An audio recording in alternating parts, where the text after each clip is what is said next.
Hey everybody, what's going on? Jeff Rager, another episode of the Daily Ticket. This one for a hump day, the 29th. It's May, it's 2024. How you doing? Hopefully you're enjoying your hump day. By the way, thank you for always watching the Daily Ticket, listening, subscribing, rating, reviewing. You guys are the best. I appreciate it. The more you do it, the more episodes we do of the Daily Ticket. Maybe, hopefully. I don't know. Help me out. Rate, review, follow, subscribe. Get the word out. Let's make the Daily Ticket huge. Or if you don't want to, I totally understand. Anyway, I got good news today. I think it's good news. Scott Harris, the president of baseball operations, finally talks. Finally. Tigers off to kind of an infuriating start. Yes, they're one game under 500. Yes, like maybe you thought they'd be a 500 team. Yes, they're better than in years past. But we all know, we've talked about it ad nauseum. They're damn near 10 games out of first place in the AL Central. They're like 3 games out of the wild card race. Yes, at the recording of this podcast, they're at a 3-game winning streak. They got rained out yesterday, double dip today. Great pitching matchup. We get to see Tarek Skubal for the Tigers. Paul Skeen in game 2 gets to go for the Pirates. But I think we've all had these questions. Like, why didn't Scott Harris do more? What does Scott Harris think of Javi Baez? When the hell is there going to be a payroll we're happy with? So Scott Harris went on MLB Network with Brian Kenny, and he answered the majority of these questions. Here's the problem, though. Listen, I'm happy he went on with Kenny. I'm happy he went on TV. I'm happy he finally spoke. I am, truly, I am. So I give him credit, but he didn't do it locally. Like, I hate when guys go nationally, because you know what's going to happen? He's never going to get a follow-up. He can say whatever he wants. He can spew whatever he wants to spew. Spew might be a little tough of a word. I shouldn't say that. He can say whatever he wants. I'll stick with that. And Brian Kenny wants to get done with the interview. I thought Brian Kenny did a great job, but he's not going to ask follow-ups. Here, locally, if he came on 97 Win the Ticket, if he went on with the beat writers and talked to them, there'd be follow-ups. Scott Harris wouldn't just be able to say something and then not have to back it up. So I really wish he would have spoke locally, and maybe he still will. But all we have right now is nationally, so we'll give you that. So yesterday, MLB Network, Scott Harris went on with Brian Kenny. We already told you that. Let me play you some of the hits, all right? And then I want to react to some of the hits. So I think what we're wondering more than anything is, why is the Tigers' payroll so low? Why? $60 million below league average. $106 million for the payroll. Miggy's off the books, and you thought they would spend more money. They've spent less money, it seems like.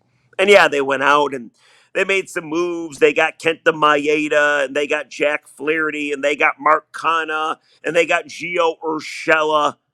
But for the most part, I mean, guys like me wanted bigger moves. When will we see a bigger payroll? When will we see Chris Ilitch spending a little coin? When will be that time? Well, Brian Kenny asked Scott Harris that. Take a listen to his answer. Yeah, I mean, from the moment I got here, Chris Ilitch said that we would have the resources we need to build a really competitive club, and to build a club that can sustain winning over a long period of time. You know, we're not quite there yet as far as, you know, spending at that level, because we need to build the foundation of this team to put us in a position to supplement it with, you know, some free agent signings in the upcoming winters.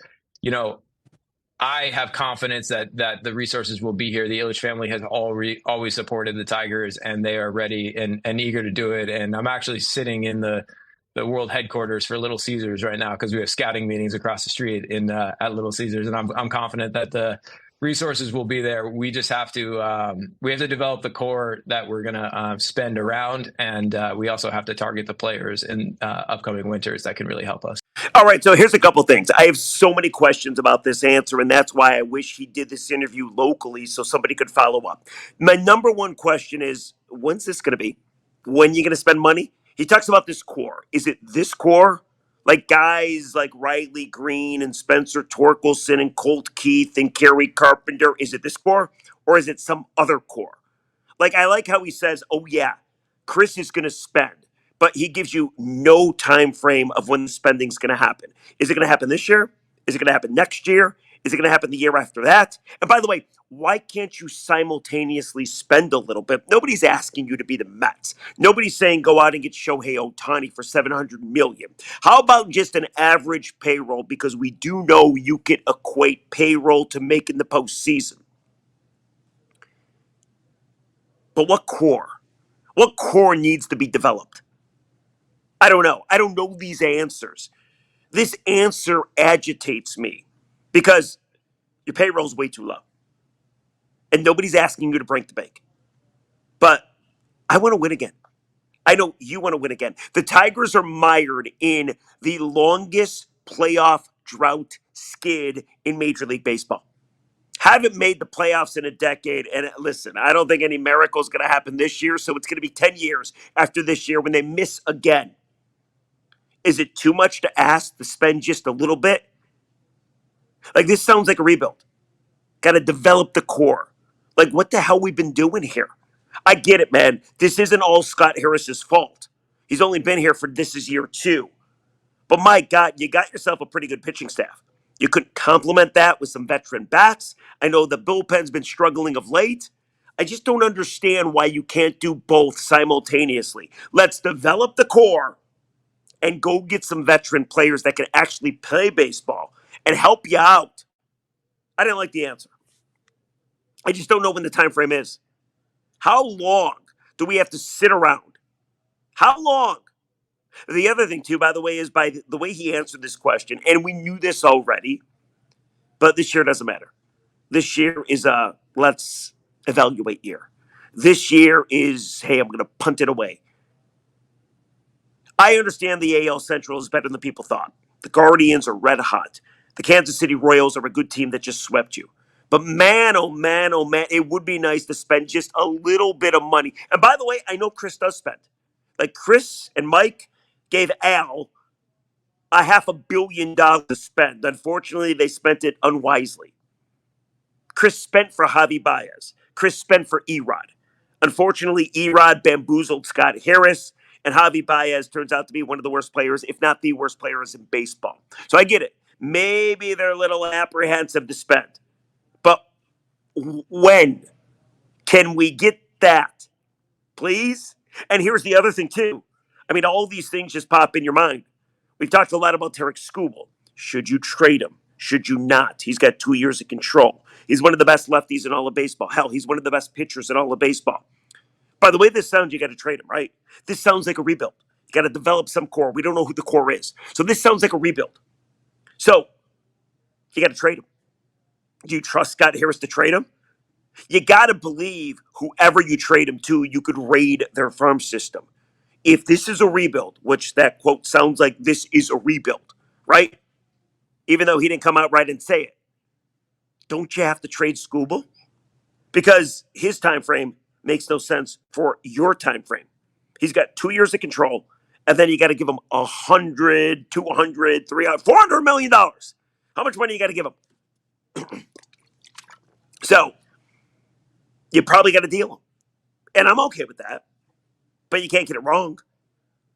Like Al got wrong over and over and over when he was able to trade really good players to other teams, which he got nothing in return for. Tough comment. It is. What I found out is you're nowhere close. You got to have more patience. It's already been a decade. And yeah, again, I think you got to trade Skubal. So feel free, comment section. Let me know what you think of that comment. All right, comment number 2 from Scott Harris. Brian Kenny asked him about the prospects. Spencer Torkelson, Kerry Carpenter, Kerry Bonds, Riley Green, Colt Keith.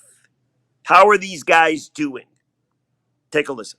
We operate in a world right now against a backdrop of a league that is throwing a lot at young hitters. There are a lot of young hitters around the league that are really struggling right now because there's no substitute for the caliber of pitching that they face in the big leagues.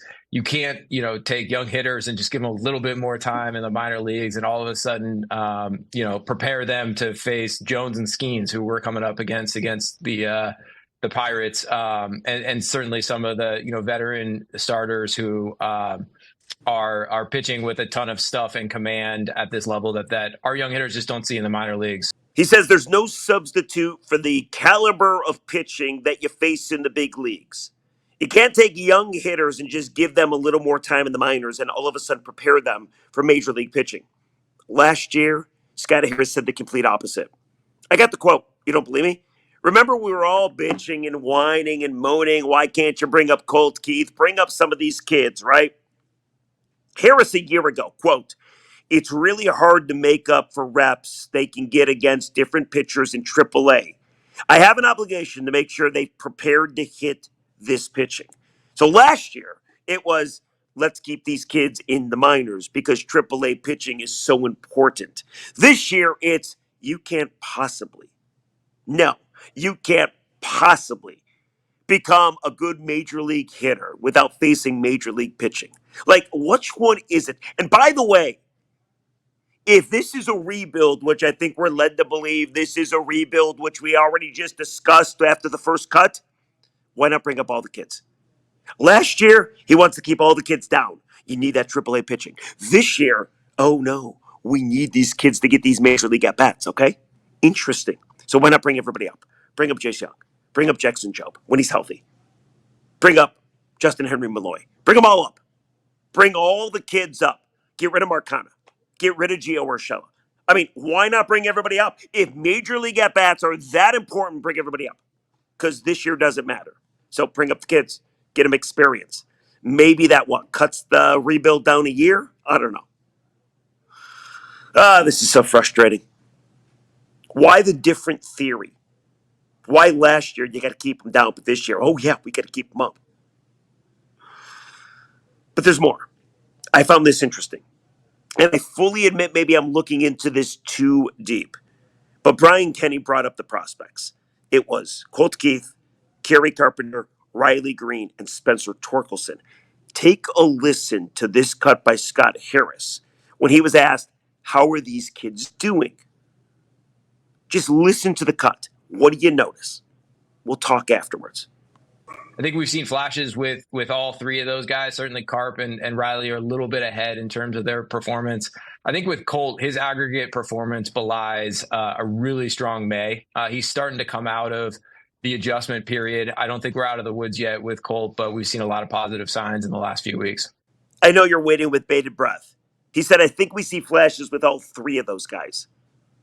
He mentioned Colt Keith, Riley Green, Kerry Carpenter. He didn't mention Spencer Torkelson. By design? Is he not in the core? Is he on his way out? Is Scott Harris upset by Spence? I mean, that's something I would pick up. I would ask him about. If he ever talks to the local media, you can ask him about it. I'm going to ask him about it. But that's kind of interesting. Unless I'm looking way too deep into it. That's interesting. He left them out completely. Those three guys. When Brian Kenny, MLB Network, asked about four guys. No mention of Spencer Torkelson. And it just so happens that Torkelson continues to struggle. With the exception of the last game, where he hit a home run and he hit a double. Interesting. All right, I got one more comment for you. And then we'll get to some comments of our own. What about Javier Baez? As you know, everybody has Javi opinions. Everybody wants him off the team. Everybody wants him to be DFA'd. He's a terrible baseball player. So what does Scott Harris think? Take a listen. Javier Baez has an OPS plus in the 40s. His OPS plus 72 over the last 3 years. I know he has 3 years left on his deal. He was before your time. You came in and got him, or you came in, he was already there. But at what point, when you have a player, even making that type of money, does the organization have to make a decision? Yeah, that's not a question for the here and now. Right now, we are focused on trying to get the most out of him. He's really an asset for us defensively. We have a lot of pitchers that put the ball on the ground, especially in our bullpen, and we really rely on him to make the plays behind them. He made some really nice plays over the last week or so that helped us. And then on the offensive side of the ball, he's going through some adjustments right now.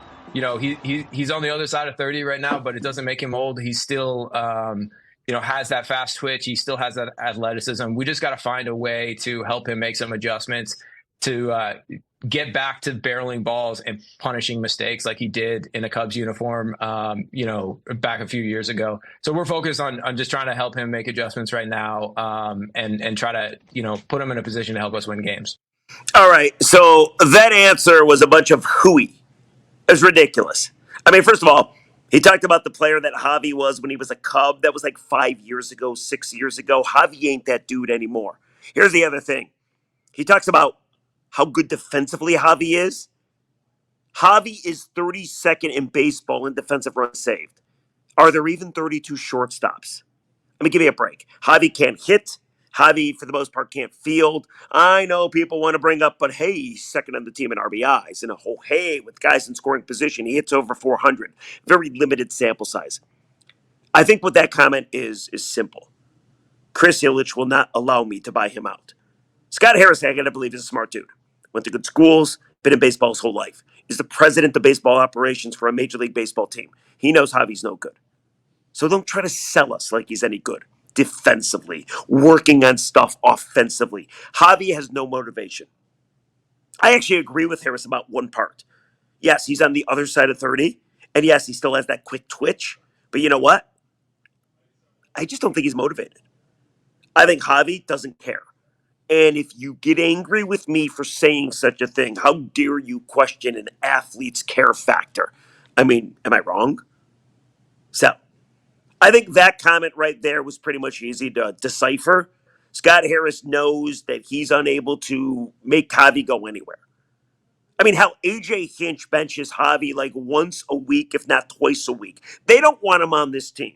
But I got to believe Chris Ilitch is not ready to say goodbye because he owes him $100 million, which is kind of funny. Listen, I'm not one to spend somebody else's money. However, Chris is a billionaire. Yo, Javy, less than $100 million. Get rid of him. It's for the good of your baseball team. But there you go. 4 comments from Scott Harris. Finally speaking, not to the local media, but to the national media. Let me know what you think. What pops in your mind after hearing Scott Harris? For me, it's a lot of hopelessness. I mean, this rebuild, whatever you want to call it, this developing a core, this timeline for spending, it all sucks. All I want to do is win. All I want to do is getting back to playing meaningful games in September. And we're bitching and moaning and have to decipher what Scott's talking about with, well, this core, and we got to develop a core, and I know Chris will spend. It's ridiculous. How long are we supposed to wait? Anyway, comments. And then go enjoy your day. There we go. Yesterday's podcast was about the iconic Old English D logo being a no-go because the Tigers actually have won 3 in a row and they decided to wear the City Connects. Are you good with that? Benching an unreal, legendary logo simply because you're on a 3-game winning streak and you're wearing those ugly City Connects. Here's what people say. At Mark Peugeot, 9691. I hate the new uniform. Once a month on a Friday night is fine. This is a 4th place ball club. That's what sickens me. At Mr. Cruel, SA Fix. I like the new uniform. So that's some of the comments from that podcast. Anyway, that's going to do it for the Daily Ticket. We'll catch you tomorrow on a Thursday comment section. What'd you think of the Scott Harris comments? I gave you my thoughts. What about your thoughts? All right, I got to go get my voice back. Drinking some water, trying to stay hydrated. We'll catch you tomorrow. Have a great day, everybody. See ya.